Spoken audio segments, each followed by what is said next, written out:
Cuba Información.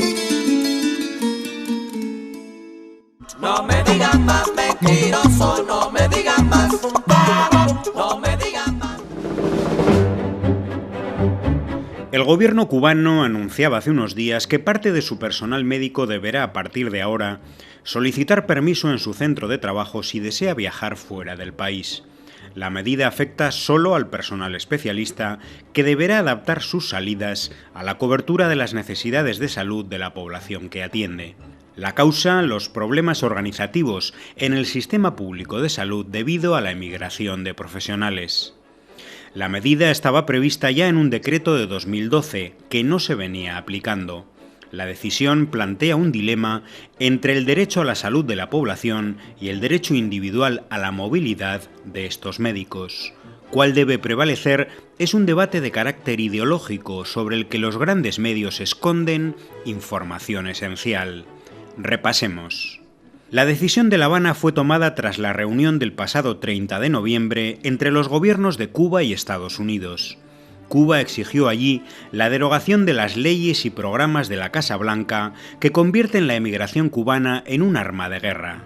Por un lado, la ley de ajuste cubano, que privilegia a los cubanos y cubanas que llegan por cualquier vía a territorio estadounidense, otorgándoles asilo, residencia y ventajas sociales.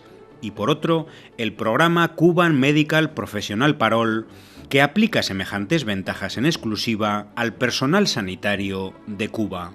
Dado que en dicha reunión la delegación de Estados Unidos se negó una vez más a derogar estos programas, el gobierno de la isla decidió implementar el citado control de salidas. Recordemos que Cuba es un país del tercer mundo, pobre en recursos y bloqueado por la mayor potencia económica del planeta. Paradójicamente, la formación de manera gratuita durante años de centenares de miles de profesionales sanitarios constituye hoy su mayor fortaleza social y también económica. El sistema cubano de salud pública universal y gratuita es, según Margaret Chan, directora general de la Organización Mundial de la Salud, un modelo y ejemplo para otras naciones del sur. Es una opinión refrendada por Carissa Etienne, directora general de la Organización Panamericana de la Salud. Logros como ser la primera nación en eliminar la transmisión materno-infantil del VIH-Sida, haber logrado el mayor porcentaje mundial de médicos por cada 1000 habitantes y la menor mortalidad infantil de América, incluyendo Canadá, o haber hecho accesible a la población medicamentos de vanguardia como la vacuna cubana contra el cáncer de pulmón avanzado, son algunos ejemplos de este éxito. El modelo sanitario cubano se complementa con una decidida acción exterior solidaria, reconocida también por Naciones Unidas como un paradigma de cooperación sur-sur.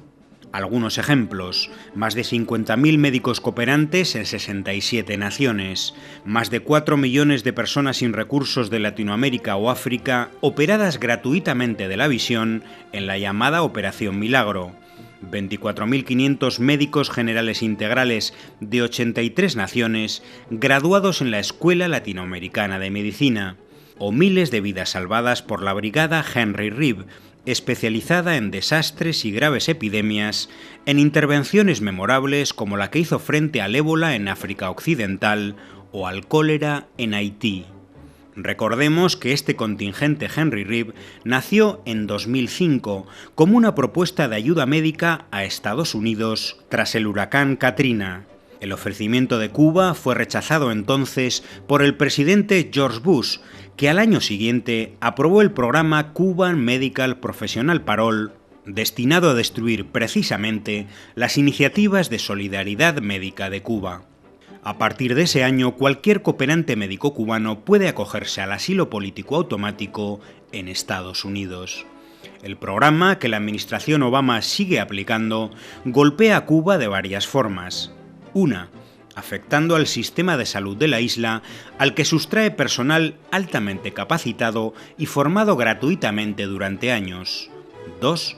Dañando la cooperación cubana con otros países del sur, con cuyos gobiernos La Habana ha establecido sólidas alianzas políticas, económicas y diplomáticas. 3. torpedeando una importante fuente de ingresos para Cuba, ya que algunos países con recursos pagan por estos servicios médicos y financian de este modo el sistema público en la isla.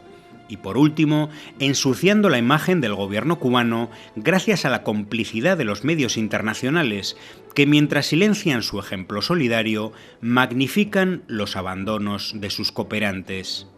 Hemos hecho un pequeño repaso de algunos aspectos que silencia el sistema de propaganda mediática, esenciales para analizar la decisión de La Habana de regular las salidas de sus médicos especialistas. Una información imprescindible para poder dar una opinión más razonada al dilema ideológico entre el derecho a la salud de la población cubana y el derecho individual de algunos médicos afectados. Ahora viene la pregunta: ¿cuál de ellos debe prevalecer?